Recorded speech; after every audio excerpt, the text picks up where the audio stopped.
after experiencing Germany's Black Forest, I decided to get back on the road and see where it leads me.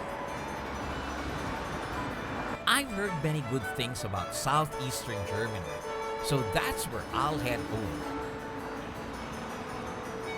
This area, often referred to as Bavaria, is known for its resplendent countryside and rich traditions. Particularly, a love for food and drink. In fact, this is where the popular Oktoberfest started. All that driving made me hungry, and there's nothing like an authentic Bavarian meal.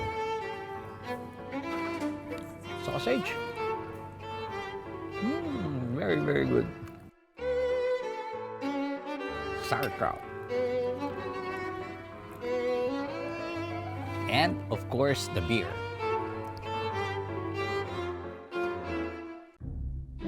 Another great thing about stopping through small towns is the discovery of beautiful walking trails.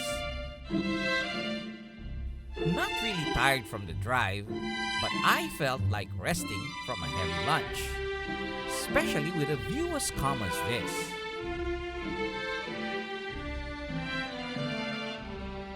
Recharged, I went back on the road, this time to visit a typical Bavarian old town.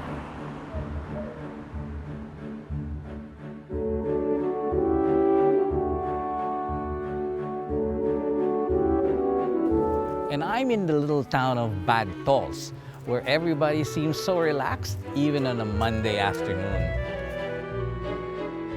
The town enjoyed great wealth during the Roman times, being located along the Isar River, where salt and timber were transported. But the discovery of iodine-rich natural springs transformed the town into a spa destination.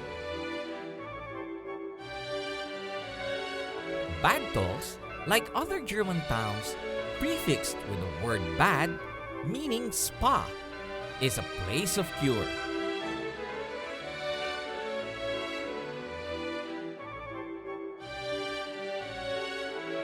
Today, one can walk its 17th century Marktstraße, its enchanting main street.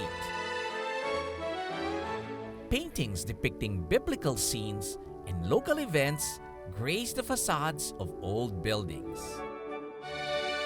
This can easily be one of the most beautiful streets in all of Bavaria. From a short leisurely side trip, I head very close to the border of Germany and Switzerland. Friedrichshafen, a city along the northern part of Lake Constance, is a quiet lakeshore town, but actually played an important role in aviation history. Ferdinand von Zeppelin developed and manufactured his dirigibles here at the end of the 19th century. Today, you can still see some of these airships flying over the area on a daily basis. I was here to visit a good friend, Iren Dornier, whose grandfather was Claudius Dornier, a famous German airplane engineer who is also an important figure in aviation history. Welcome to the Dornier Museum. How was your journey? It was years of planning, but I'm here today. Wonderful. I'm so glad to see you. I was happy to finally tour the Dornier Museum, which has kept an extensive collection of aviation memorabilia. So, Iren, this is your grandfather? Yes, Joey, that's my grandfather, as you can see here. He was a key engineer for the Count Zeppelin, who built those large airships, of course. He was working under the Count Zeppelin, who then developed his own department for airplanes, which was initially just a small bureau. And the Count said, well, we cannot only build airships, we also have to go with airplanes, and that's basically what my grandfather did. So, Iren, why seaplanes? Well, because we were next to the lake, and at that time there were no airports. Exactly, yeah. And what's interesting here, you could already see that the typical concept of Dornier airplane is always the high wing. He really believed in the high wing. That was, of course, clear because of the water. And a push and pull. Yes. The push-pull concept, huh? So high wing, push-pull was the magic that he thought of at the time, huh? And this is the next stage, huh? Yes. Here you can see the DOX with 12 engines, 6 push and 6 pull engine. Wow. Largest airplane in the world at that time, 1929. 1929. The Dornier DOX was once the heaviest, largest, and most powerful flying boat in the world. Its 12-engine propulsion totaled 144 cylinders and 7,320 horsepower that a dedicated engineer was needed to control the throttles according to the pilot's instructions. This was basically the 380 at that time. It was amazing. There was this association of engineers. They said impossible that this airplane would fly. But my grandfather proved them wrong. It was designed to carry up to 70 passengers on long-haul flights, or 100 for short journeys, all with luxurious seating that can rival even today's first-class cabins. Wow. Amazing how Yes. comfortable this was laid out. It's and like a nice hotel, huh? Yeah, I would have loved to fly in this kind of airplanes, huh? absolutely. I mean, it's something that you will never forget. By the time dramatic events started to unfold on the world stage, Dornier engineers were at the forefront in aircraft building.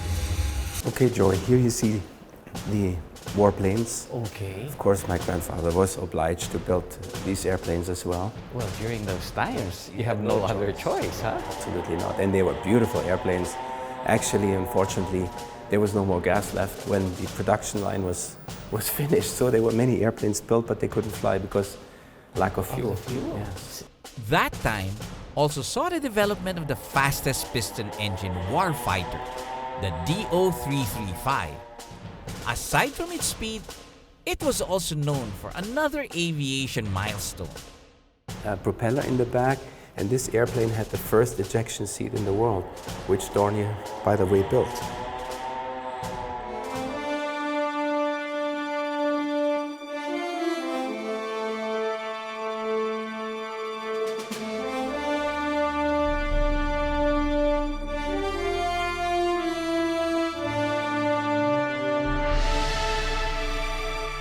Dornier's successful flying boats led to new models that served armed forces in Germany and around the world.